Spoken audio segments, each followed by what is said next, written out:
మీ business ఏదైనా మీ ఊర్లో promotion చేయాలంటే అది సుమన్ టీవీతోనే సాధ్యం. ఇప్పుడే సంప్రదించండి. ప్రముఖ పుణ్యక్షేత్రమైనటువంటి సింహాచలం దేవస్థానంలో విషాదం చోటు చేసుకుంది. ఒక్కసారిగా భారీ వర్షం కురవడంతో భారీ ఈదురు గాలులు ఈ భక్తుల మీద గోడ కూలి 7గురు మృతి చెందడం చాలా బాధాకరం. సో దీనికి సంబంధించి సహాయ చర్యలపై అదే విధంగా ఇక్కడ జరుగుతున్న ఏర్పాట్లపై వీక్షించేందుకు ఎంపీ కలిశెట్టి కూడా ఇక్కడికి వచ్చారు. సో మాట్లాడదాం. సార్, అంటే ఎప్పుడు కనీవిని ఎరుగని రీతిలో ఎప్పుడు కూడా ఇలాంటి విషాద సంఘటన అయితే చోటు చేసుకోలేదు. కానీ సడన్ గా భక్తులు స్వామివారి దర్శనంకి వచ్చిన భక్తులు ఒక్కసారిగా కానరోకాలకు వెళ్ళిపోయారని చెప్పుకోవచ్చు. సో దీనికి సంబంధించి బాధాకరం అమ్మా. ఎందుకంటే ఇప్పుడు ఏ సందర్భాల్లో కూడా ఇలాంటి ఇన్సిడెంట్ మనకు జరగలేదు. అయితే ఇది గౌరవ ముఖ్యమంత్రి గారు క్లోజ్ అబ్జర్వేషన్లో గత 1 మంత్ నుంచి రివ్యూ చేయడం జరిగింది. అదే ఈ చిన్న ఇన్సిడెంట్ ఏంటంటే వర్షం బాగా పడడం వల్ల ఆ గోడ నాని కొత్త గోడ కట్టారు. ఆ గోడ నాని వాళ్ళ వల్ల ఇన్సిడెంట్ జరిగింది. అయితే ఇన్సిడెంట్ అయిన తర్వాత కూడా ముఖ్యమంత్రి గారు క్షణాల్లో స్పందించి మాకు ఉత్తరాంధ్రలో ఉన్న ప్రజాప్రతినిధులకి ఎలక్ట్ చేసి ఇన్సిడెంట్ దగ్గరకు వచ్చి సహాయ సహకారాలను పాల్గొమని చెప్పారు. మేము కూడా మంత్రులు, ఎమ్మెల్యేలు, ఎంపీలు మేము అందరం వచ్చి ఇక్కడే ఉన్నాం. అలాగే ఈరోజు భక్తులకు కూడా మనోధైర్యాన్ని ఇస్తున్నాం.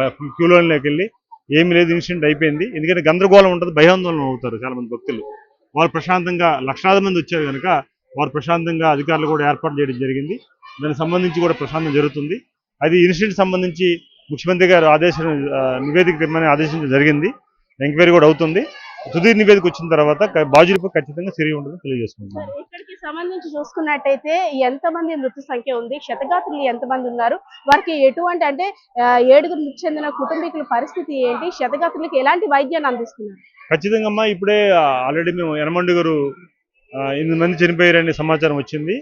ఆ 8 మంది చనిపోయిన తర్వాత మిగతా వాళ్ళు కూడా క్షేత్రాతులు ఉన్నారు, వాళ్ళకి కూడా మెరుగైన వైద్యం అందిస్తున్నాం.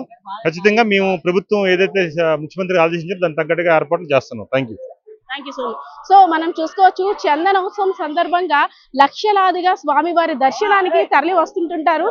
దీనికి సంబంధించి మినిస్టర్ కొండపల్లి శ్రీనివాస్ గారు కూడా వచ్చారు క్షతగాత్రులను పరామర్శించడానికి. అదే విధంగా ఎక్కడైతే ఇన్సిడెంట్ జరిగిందో దానంతా పరిశీలించడానికి. సార్ నమస్తే సార్. సార్, అంటే చందనోత్సవం సందర్భంగా వేలాదిగా లక్షలాదిగా భక్తులు అందరూ తరలి వస్తుంటుంటారు. సో దానికి సంబంధించి ఇలాంటి సంఘటన జరగడం చాలా బాధాకరం. సో దానికి సంబంధించిన అప్డేట్ ఏంటి? ఒక బాధాకరమైన సిచ్యువేషన్ ఈరోజు. అంటే ఎంతో ప్రతిష్టాత్మకంగా తీసుకుంది ప్రభుత్వం కూడా, గౌరవ ముఖ్యమంత్రి వారు స్పెషల్గా ఒక 4 గ్రూప్ ఆఫ్ మినిస్టర్స్ని ఏర్పాటు చేసి భక్తులకి ఎటువంటి సామాన్యుల భక్తులకి ఎవరికి కూడా ఇబ్బంది రాకూడదని క్యూ లైన్స్ కానీ వెయిటింగ్ హాల్స్ కానీ కూడా భారీగా ఏర్పాటు చేయడం జరిగింది. విఐపీస్ని కూడా అసలు లేకుండా చాలా మినిమంగా విఐపీస్ని కూడా పెట్టడం జరిగింది.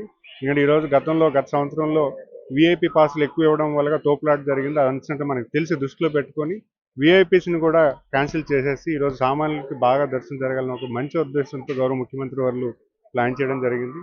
ఈ రకంగా ఈరోజు ఒక భారీగా 2:30, 3 o'clock టైంకి నేను కూడా ఇక్కడే ఉన్నాను. ఆ టైంలో భారీగా వర్షం పడింది. ఆ వర్షం వల్ల ఈ వాటర్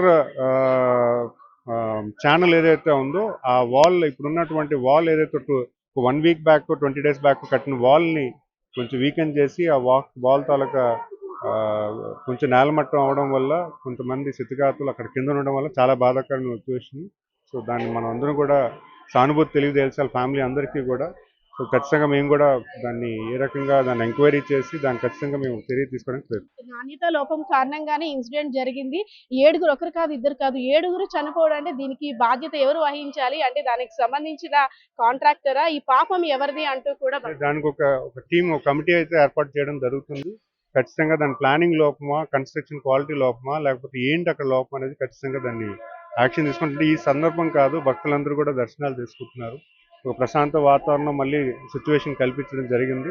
కొంచెం ఇబ్బంది అయినా కూడా భక్తులందరూ కొంచెం సహకరించి జాగ్రత్తగా దర్శనాలు అయితే జరుగుతుంది. ఓవైపు భక్తుల తాకిడి, మరోవైపు ఇన్సిడెంట్ కారణంగా క్షతగాత్రులను పరామర్శించడానికి వస్తున్న వారి బంధువులు, రెండింటిని చూసుకున్నట్టయితే అటు వచ్చే భక్తులు కూడా కొంచెం భయాందోళనకు గురవుతున్నారు. అంటే వర్షానికి పైన గోడల పరిస్థితి ఈ విధంగా ఉంటే ఇంకా మిగిలిన ఏర్పాట్లు ఏ విధంగా ఉన్నాయని ఒక భయాందోళనకి అయితే భక్తులు.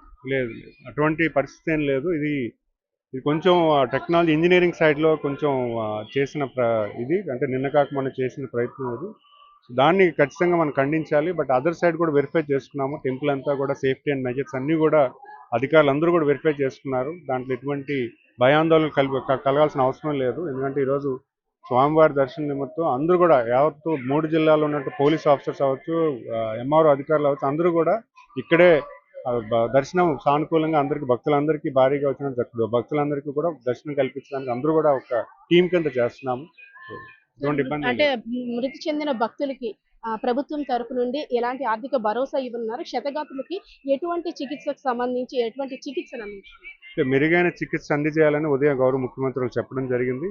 అది స్థితిగాతులకి మనం ఖచ్చితంగా ఇప్పుడు పరామర్శిస్తున్నాం. దానికి గౌరవ ముఖ్యమంత్రి వారు కూడా కొంచెం మాట్లాడడం జరిగింది. దాన్ని ఏ రకంగా చేయాలో మేము అనుకోని సంఘటన పొద్దున్న 3 గంటలకి స్వామివారి దర్శనం కోసం వేచున్న భక్తులు అంటే ఆ స్వామివారి దర్శనాన్ని వెళ్లకుండానే అనంత లోకాలకి వెళ్ళిపోయారనే చెప్పుకోవచ్చు.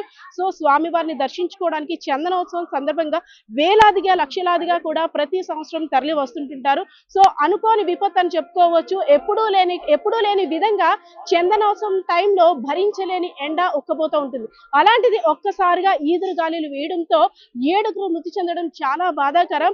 సో దీనికి సంబంధించి చూసుకున్నట్టయితే అక్కడ అంటే గోడ నిర్మించిన నాణ్యత లోపం కారణంగానా లేదా ఇతరత్ర కారణాలా మరి ఇంకేమనేది విచారణ కూడా తెలియాల్సి ఉన్నట్టు మినిస్టర్ కోటపల్లి శ్రీనివాస్ గారు కూడా తెలిపిన పరిస్థితి అయితే ఉంది. కెమెరా పర్సన్ బాలకిషోర్తో పద్మ, సుమన్ టీవీ.